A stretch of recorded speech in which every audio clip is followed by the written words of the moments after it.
and gentlemen, today we're going to speak about Albert Austin. Albert Austin was actually born to a very quiet, cool family. But as a young boy, he was sent to school like every other person, every other child in the family.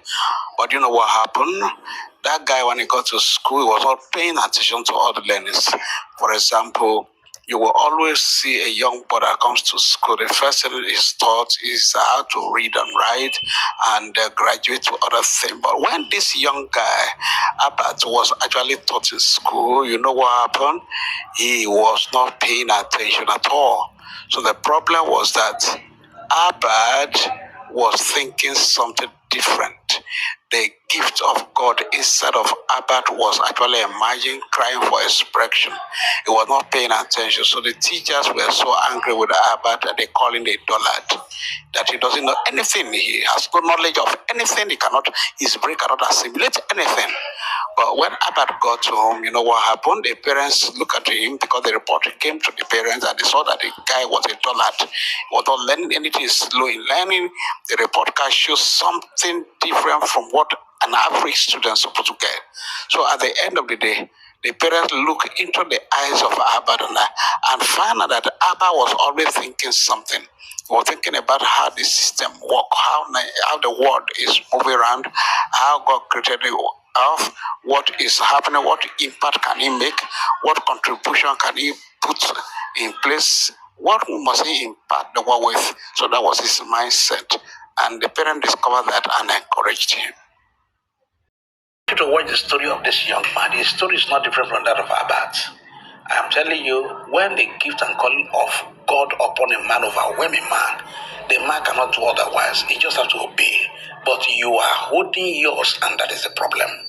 Listen to this story. My name is Wizi, and I'm building Nigeria's first supercar. So my father said that he will never be alive to see me do this. There are some kind of voices that normally talks to me. He told me that till I die, that I will not be able to do half of what God has put in me.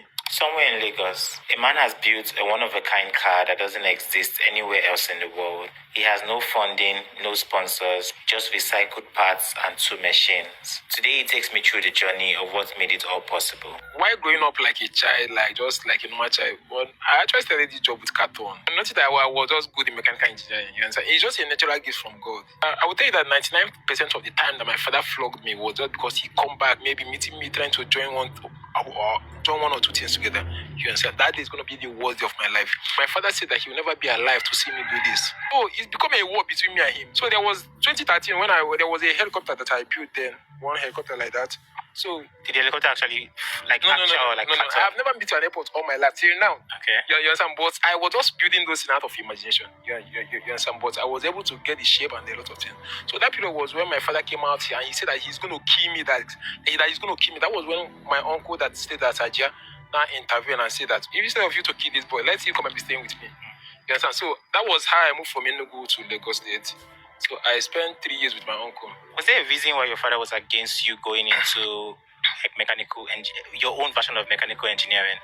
Okay, my father told me that because there was a time that he flogged me that I even fainted. I fainted in his arms severally because he was beating me to stop the job. So one day he was not advising me, he was not asking me that, do I think that I'm the most smartest person in Nigeria? Like, what is that thing that made me think that I will achieve greatness into this that people have not tried? Did you go to school? Did you study how to do like mechanical engineering or something? I struggled to finish secondary school. I spent over 10 years struggling to finish secondary school. You understand? Because school was not actually working for me. You understand? So I struggled. Like, at a time, I have to start sorting out my teachers so that I can be able to. In secondary school? In secondary school. Because I repeat and repeat. I keep repeating class. Like, as if you could be like saying, I'm the topic of the day. Every time they will meet me in the same class. You understand? So when I finished secondary school, my uncle now told me that since he's a civil engineer, that he normally build house, that I should go and learn house wiring so that once he's done building house, then I can come and do the wiring. But I don't know how to explain my dreams to them that I want to go into building of cars. I don't know how to explain that because I don't know how they are going to understand it. So I tried as much as possible to explain to my uncle, but my uncle didn't find it very interesting. Okay, and I now used the opportunity to tell him that, okay, I want to learn mechanic work. But he told me that the truth of the matter is that the mechanic people that he knows, that no mechanic man that he knows that actually feed 3 times in a day. You understand? They are always hungry people. I said that no problem about that. I'm not interested about the feeding. I'm interested about what gives me joy. But that was when I now met a lot of people that wanted to send me to school. They said I should choose any school of my choice in Nigeria. I said, sir, ma, please, this is not what I want. If you can send me to Germany or Japan, that is the highest thing. That is the best thing. Just drop me on the street. I will find my way. You understand? But they say that this is not that what I need is school. I decided to give Yabatek a try. I went to Yabatek. I spent 5 months. That 5 months was like a hell to me. Like it was as if say I was in another world. It's not that they are not teaching well. For me, Just what you, yeah, how you understand. the way I understand the school is that okay, when you teach me like this is law of motion, this is first law of motion, then I'll ask you a question, sir, how can I apply this law of motion in a real life? At the time, I went to the man and the man that said that he want to send me to school. So I went to meet them and said, sir, this thing you're saying I should do is not working for me. Ma, it's not working. Please, I cannot continue like this. I cannot continue deceiving myself. They say, okay, I should go to school. That school is the only thing I say there's a way. You see, that I'm going to the YouTube to do research. That is also a school. You understand? There's a way I'm actually, a lot of ways that I'm actually doing this school of 18. But they said no. I said, ma, please, I'm not interested anymore. You understand? So I now say to myself that before my mates in Yabatek will actually graduate, I should be able to have something that I should be very proud of on ground. You understand? That was when the idea of this blackbird came to my mind. I started imagining like how do I do this? So why building this car now? One of the main challenges I face while building is the door. Because the door is actually the way you're seeing the door now. Yeah, I can't see. This door you're seeing actually weighs about 12 kg. This door is and it's automated. That's the electric motor that controls it. If I press it from the inside, you open it, it closes the door automatically. Okay. If I press it, you opens it So automatically. we're going to test all of that, but I want to. So I'm curious about one thing. Yeah. I know that you have the knowledge to build cars, but why did you decide to build cars that are not the regular cars that we have? Yeah. Like these cars look like cars you see in action movies. Okay, yeah. Why exactly are you building this type Okay. and not just building the normal cars? The truth of the matter is that I say to myself that I want to start building cars that even someone that believes that he has gotten the highest car cannot be able to have what I have. You're obviously you're a genius in all sense of the word. But right now, your warehouse is an abandoned building somewhere in Ikeja. What do you need to take your ideas to?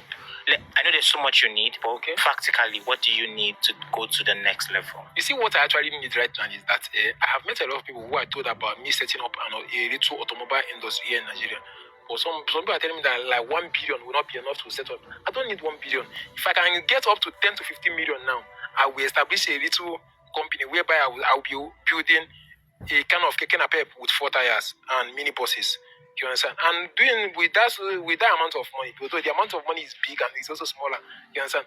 Why doing that now? I don't need any worker for now. I just need to do everything myself. You understand? Because just having my wedding machine and grinding machine is actually enough. Because that is actually what I'm actually. So if I can use my wedding machine and only grinding machine to do all of these things, I mean, the sky is actually my selling point. I want to check the car out. That feels like the next thing because I'm seeing it, but I'm not wondering, can it actually drive? Because it looks like something you watch in Batman movies. So this is the Gravity Blackbird.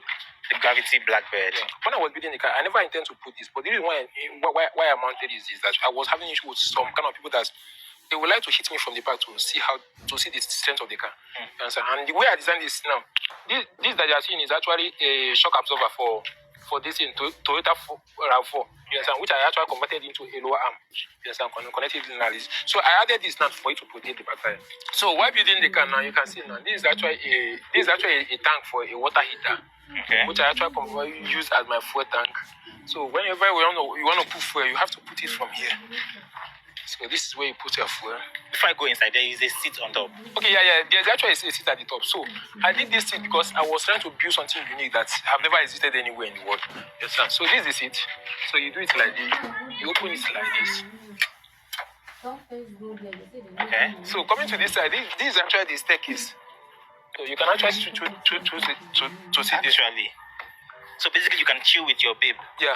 And be eating. Yeah. And you have a space for umbrella too. In case rain is falling. Yes. And you also have a space for charging system here. So where you can actually sit and charge your phone.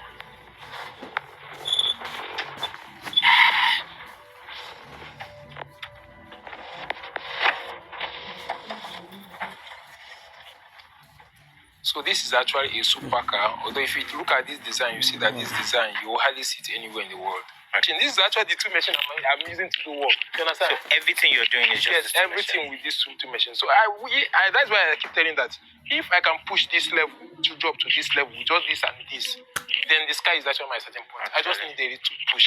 My name is ACC Wizi, and I'm building Nigeria's first supercar. I want you to pay attention to your gifts, your calling, and your purpose in life, because this is the only thing that will bring you out of poverty. This is the only thing that will remove shame from you. This is the only thing that will turn you to God, that will make you to rely on God. God bless you. Help share this to many persons. Let people have access to this information. Let them know that there is a gift and calling of God upon their life. Nobody came to this life empty. You are loaded. Pay attention to what God has placed inside of you. We have books, we have audio recording, and what have you. Everything you need to make you discover your gift is in the house here.